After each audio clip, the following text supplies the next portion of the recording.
A gente volta a falar do volume de serviços prestados no Brasil no mês de março, né? Você acompanhou na abertura de mercado, resultado que veio abaixo do piso das estimativas de mercado, contrariando os sinais de resiliência da atividade. O dado divulgado pelo IBGE indica nessa primeira leitura uma desaceleração gradual da economia.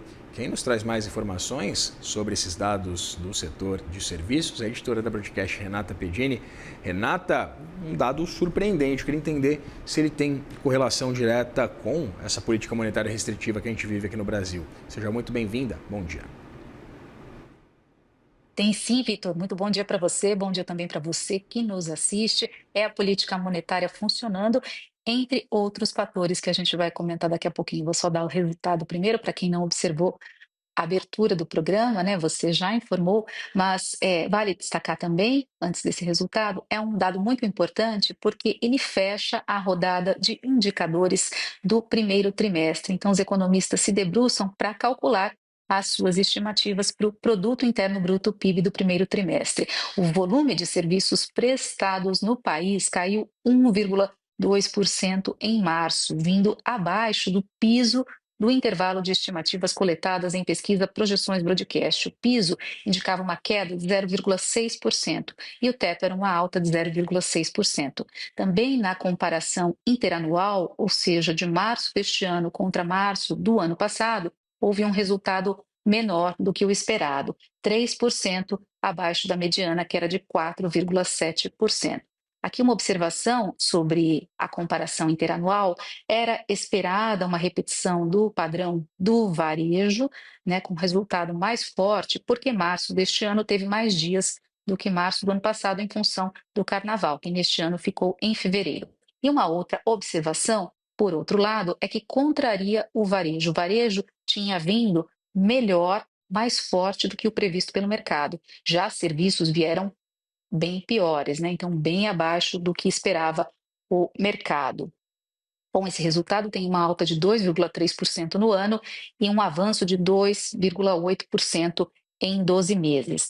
Vale a gente destacar também que o IBGE fez uma revisão em baixa em quatro dados anteriores. Então, revisou em baixa fevereiro, janeiro, dezembro e novembro. E isso faz com que os serviços completem uma sequência de 5 meses sem avanços, acumulando uma queda de 1,7% desde outubro de 2025. E, destrinchando um pouco mais das categorias que os economistas mais observam, por exemplo, tem serviços prestados às famílias. Esse indicador é importante porque ele tem um peso relevante no PIB. O Itaú, só para a gente dar uma ideia, esperava uma alta de 0,2% e o resultado dos serviços às famílias foi uma queda de 1,5%. Em transportes também uma queda relevante, 1,7%, é um dado que, segundo o IBGE, deu a maior contribuição aí para o resultado de março na comparação com fevereiro. Quem estava ali na ponta mais otimista, esperando uma leve alta de serviços, a resiliência da atividade, observava indicadores antecedentes que indicavam essa resiliência.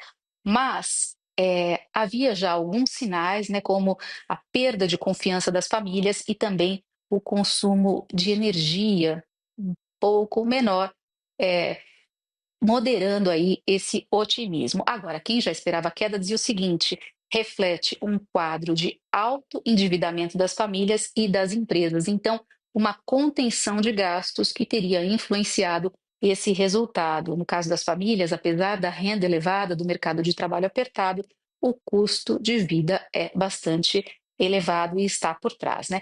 E no caso de transportes, tem o fator aí do aumento dos custos de produção e uma demanda por serviços menor do que a média do ano passado. Tem uma influência aí também de combustíveis, né? Aqui na Broadcast, a equipe do Projeções Broadcast fez um cálculo do carrego estatístico, ou seja, a herança que esse dado deixa para os próximos resultados. Então, se não crescer mais nada neste ano, o resultado no segundo trimestre seria uma queda de 0,8% e no ano uma queda de 0,1%.